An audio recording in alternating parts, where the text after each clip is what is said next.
Hey everyone, welcome to TSD's reviews and stuff. So today I'll be doing an unboxing and first impressions of the iPhone 13 Starlight color. Now this is the first time I'm owning an iPhone, but on the side note, I'm not new to the Apple ecosystem nor using the iPhones. My mom and dad both have an iPhone and been using them on daily basis just to check some things out and just play around with it. So yeah, I mean, I know how the Apple ecosystem works as well as how iOS works, so I'm not new to it, but this is definitely my first ever uh, flagship device. And before this I was using all Android devices except for once, that was iPhone 5s, but I didn't like it that much, so I had to exchange that for some other Android device. So anyways guys, without wasting any time, let's get right into this unboxing. So this costed me 79,990. That's the official price. But if you, let's just say, if you want to get some offers or things like that, according to the latest report, you can get around get this one for around 55,000, which is a pretty good deal in comparison. So also guys, this is one thing I want to tell you, that if you want to trade in some device, then I'd recommend doing it from other sites like Cashify or something like that, and don't directly trade in from Apple, because they will not give you not even half of what your phone actually deserves. So let's just say if I want to trade my Pixel 4a, I was getting around 7,660 from Apple, whereas on Cashify I was getting around 12,000. So that's a pretty big difference in my opinion. So definitely don't trade in via Apple. Check some different sites like Cashify. They're gonna give you a better deal. Anyways, let's just get right into this. So I'm really excited for this, guys. This first ever flagship device I'm using. And also, just on a side note, I haven't traded in my Pixel 4a. It's still here, so don't worry about that. I'll be doing some comparisons with the iPhone 13 Pro too. All right, this is the bill, and this is the iPhone 13 Starlight. Looks really good. Got some ink on there. 1 second, there you go. Let's see, anything else? Nothing. So yeah, Starlight. I really like this color. I want to pick this up. So I tried it in a store and it was pretty cool. So let's just see anything around the box. iPhone, Apple logo. Again, iPhone, same thing goes around. So this phone also has an ultra wide camera, so that is great. Never used an ultra wide on my phone devices, so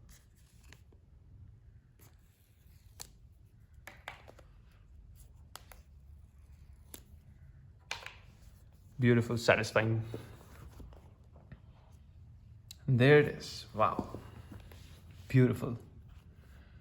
It looks really nice in person, trust me guys. All right, and feels so good, not gonna lie. This is just my initial impression, but yeah, feels extremely well built. Of course, this is to be expected at this price point. And you got the Starlight shade on the sides, the aluminiums, so that's great. On the back, it's not white in person. Like in the camera it might look pure white, but it isn't. Slightly on the, not exactly beige, but it does have sort of a tint to it, so it's definitely not pure white, but it looks good. It looks really nice in person. You got the Apple logo, and on the sides you got your volume rockers and your alert slider. Really satisfying. You got your SIM tray here, and you got your speaker grill, as well as the lightning port. Now this is something I don't like. Lightning port in comparison to USB-C, I mean, that's no competition, man. Then you have your power button, and that's pretty much it. Now this phone also has 5G, but does not have the millimeter wave. Obviously in India you don't have that, so that's great. Anyways, let's just peel this off. Very satisfying. So this has a 6.1-inch display, and the resolution, I don't exactly remember the resolution, just right here. Anyways, let's just power this on.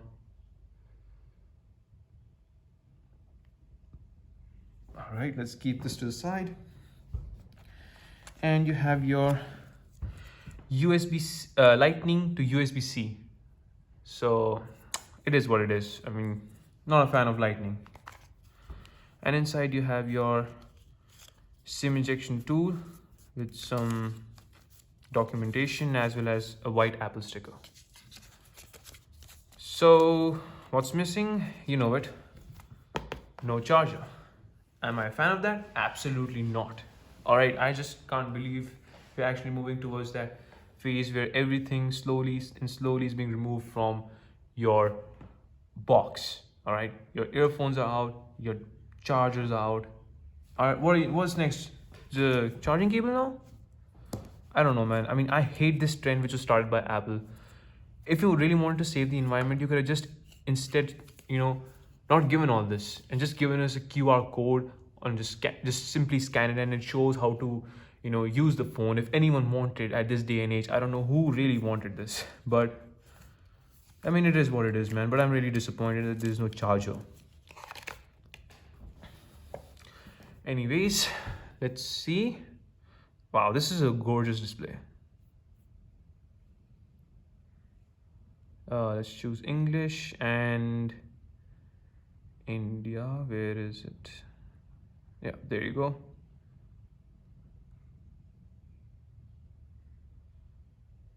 All right. So I'll just set this up, guys. There are a few things I want to do. And also one more thing, the notch is 20% smaller. But one thing I really like about iPhones, and that is the symmetrical bezels all around.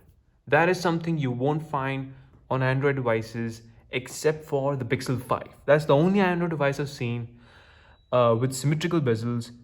Now, I don't know why people don't really care for that. It makes the phone look so much more visually appealing. But okay, I mean, each of them have their own preferences, but I really prefer the symmetrical bezels. So really excited to use this, guys. I'm going to set this up. I'm going to transform my data from my Android device, and I'll get back and tell you what I feel about this. I'm having high hopes for this one, guys. Alright guys, I've been using this device for a few days now and I won't be giving my full review on it right now because there are quite a few things for me to explore and some things need a bit more time to give my final opinions on. But I have to say, I'm thoroughly impressed with not only the phone itself but iOS in general. Now I might get a lot of hate for this, but unlike the Pixel UI, there are hardly any bugs that I've encountered as of right now. Again, too early for me to judge, but from my short experience of using the phone as my daily driver, I just cannot find too many faults with this device. The build quality is outstanding. The boxy design reminds me of the iPhone 5s I used back in a day. And in person, it just feels so good that words aren't enough to explain how much I appreciate the boxy design. I love the overall look of the phone mainly because Apple stuck to the same camera module design, which many people, including me, love because it does not look huge or inappropriate. Because if you've seen some phones like the S21 Ultra, the camera hump is insanely huge, and there are quite a few Android OEMs out there who have made the camera bumps insanely huge. So I'm really happy that Apple has stuck to its original design, and because it looks elegant and it's not too big. And the symmetric bezels in the front all around, including the corners, make this device look extremely gorgeous, no questions. However, I'm not a huge fan of the notch, but I really don't hate it because it houses the hardware required for the Face ID to work and it does not interfere with the main content, just like a hole punch design on other Android phones. So I'm not at all trashing the notch like others would, but if the rumors are true, then I'll be really glad to see a hole punch design that that finally makes its way on the iPhone 14. So that's something we need to see. Talking about the Face ID, I'm amazed at its reliability. It works almost every time. So check this out. Let me just bring it here so that the stand is not obstructing the view. So I'm not looking at it. Boom. It opens up. So it's really smooth. It works 100% of times. It's never given me any sort of issue. So I'm really happy with the reliability of the Face ID.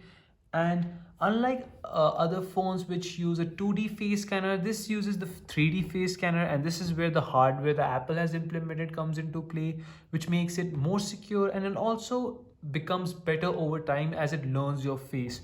So that is also cool, which means that you can, wear your specs, sunglasses, or hats, or any sort of headwear. It will easily work without giving you any issues. So that is really, really cool. However, just like everyone else, all iPhone users are facing this issue. Is in today's day and age, since we're using masks, it is a problem for all of us because the Face ID does not work. Now, there are a few workarounds like using the half mask method, which, to be honest, does work, but it makes your Face ID less secure. So, this is where the good old fingerprint scanner comes into play. I really wish Apple implemented that on the power button, just like they did on the iPad Air as well as the Mini. Or they could probably convert this Apple logo into a fingerprint scanner, which would be awesome, but it's not there. I mean, it's doable, but I don't know what's holding Apple back. But I hope they do something about this. Face ID is cool, but I just really wish they implement the fingerprint scanner too, because it is amazing. Having both of them makes it extremely reliable, and it should work every single time no matter what. So hopefully in the future models we see that implemented on the iPhones too. Now, in terms of display, again, I am super impressed. This is an OLED display, or what Apple likes to call it as Super Retina XDR display. The resolution is 1170 by 2532, which is slightly higher than your average 1080p displays. And because of this and a not very big 6.1-inch display, the pixel density of this phone is actually really amazing. It's 460 pixels per inch, which means your text will look extremely sharp and crisp. And if you go with the Mini, you have 470 something ppi, which is insane. I think 476 if I'm not mistaken. So that is even better. But again, overall, listen, the colors are beautiful. It's an OLED display. The blacks are just pure black. Let's just open Twitter. Check this out.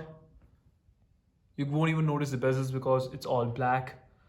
Because the OLED display, and the colors are really, really good. Now, according to experts, this is a very accurate panel. So in terms of colors, you shouldn't have any issues. And but yeah, overall, I'm really, really impressed with the display. No questions asked. Although it does not have the high refresh rate or the Pro Motion, which Apple calls the 120 hertz.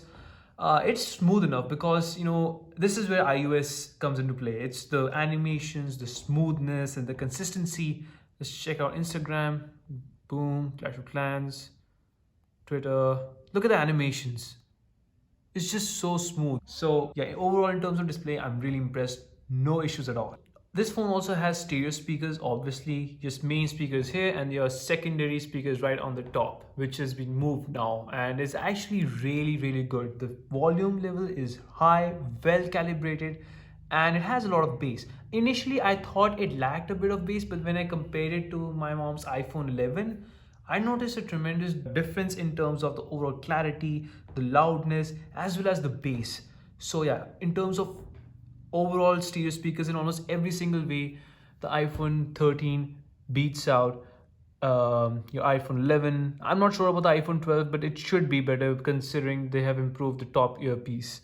So yeah, overall, really impressed with the speakers. That is to be expected at this price point, and Apple is really good at making great speakers. So yeah, I mean, this was obvious. So really happy with the speaker quality. But unfortunately, as much as I love the speakers, there's one problem, and that is no headphone jack. Now, I love the headphone jack. I use it almost every single day because the convenience of just plugging in your wired headphones and using it. You can't get the same experience using Bluetooth because you have to worry about the charging. You have to see the Bluetooth connectivity. With the wired connection, it's just different. You have obviously experienced that sometime in your life, but it's just so much better. Not better in almost like literally better, but yeah, in terms of convenience, I just feel that wired connection has something that the wireless cannot offer at this moment. So the next thing I wanted to talk about was the haptics, and oh boy, this thing kills the competition, man. The Taptic engine used by Apple is so powerful and refined that you will literally fall in love with the haptic feedback of this device.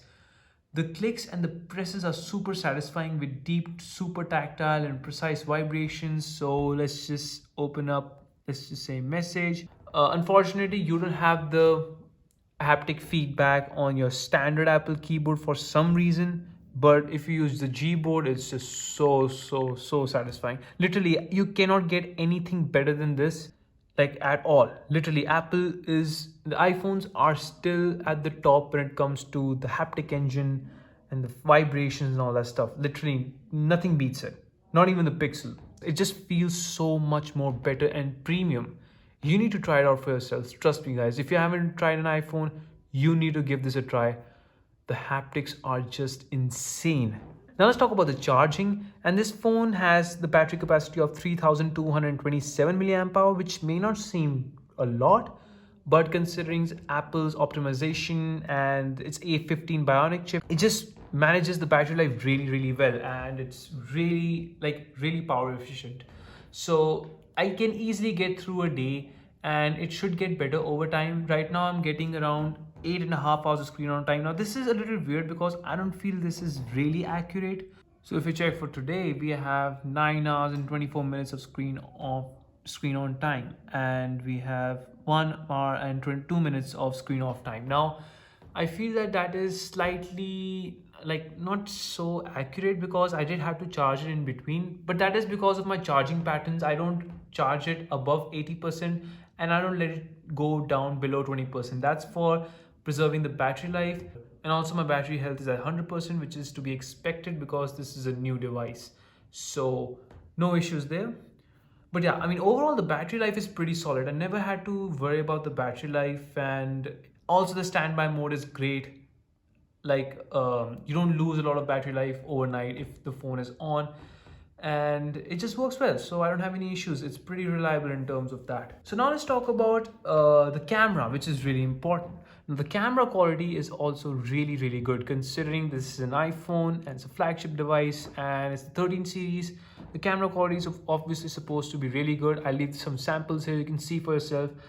Now like if you ask me, to be honest, I slightly prefer the Pixel's signature when it comes to photography, like pure photography, because I feel that Pixel's photos are a bit more true to life without over sharpening things and making it super contrasty. Now the iPhones do make some things very contrasty, sometimes it's too bright.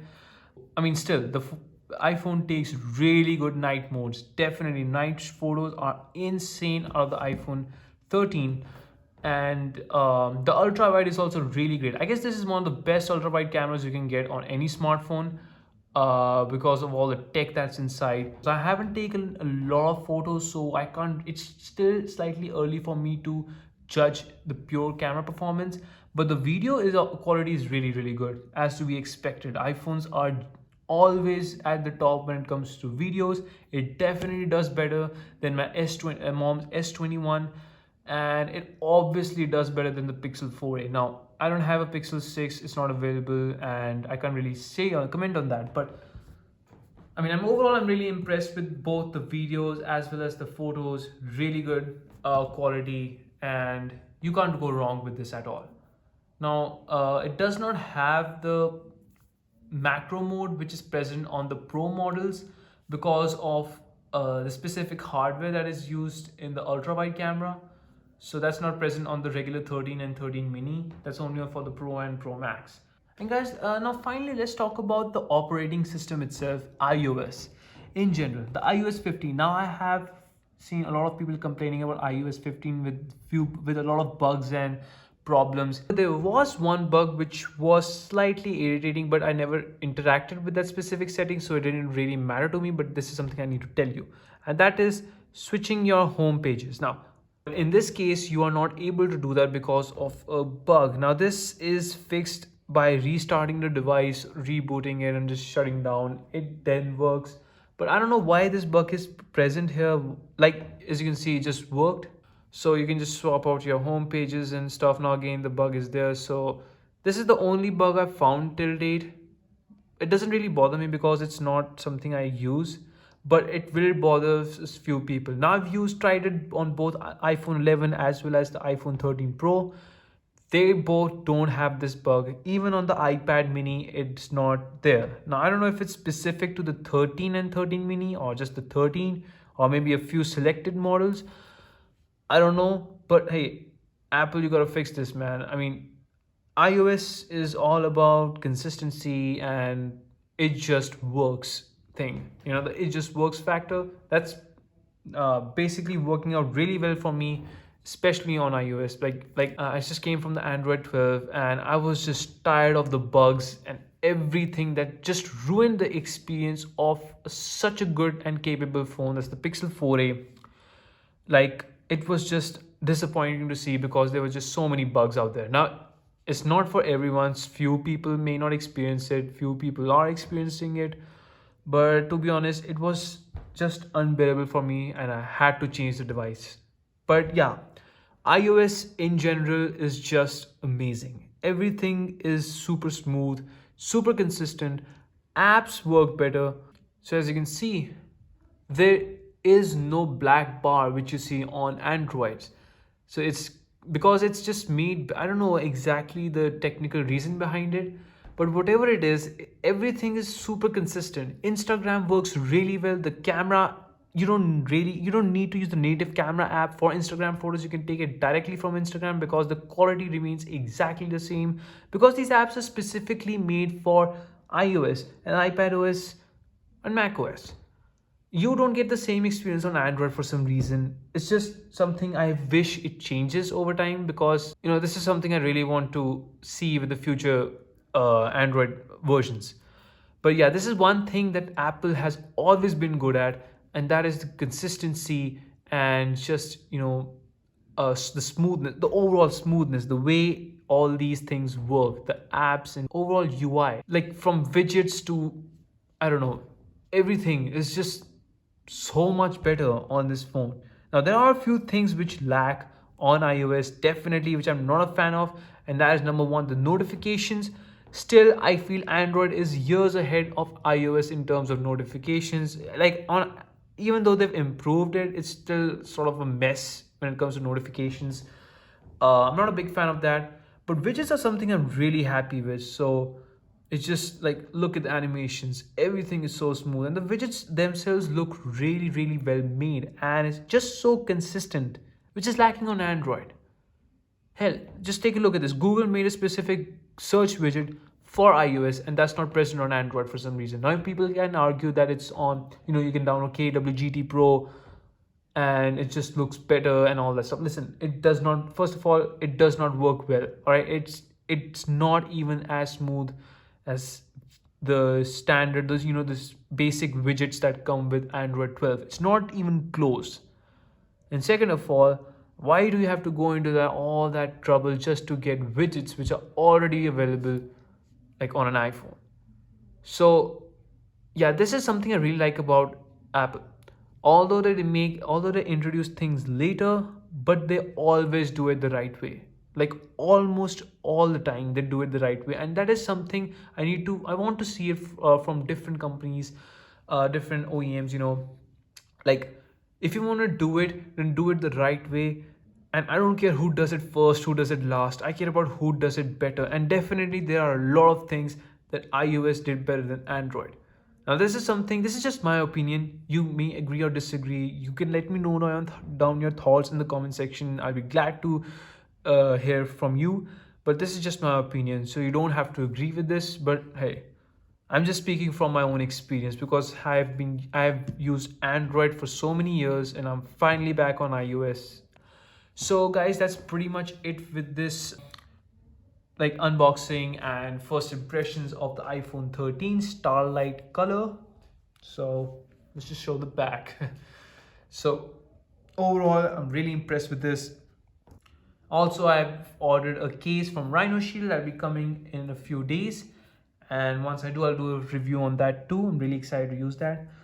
So yeah, guys, that's pretty much it with this video. If you like this video, you know the drill, you know what to do, and I'll see you in my next video, guys. Peace.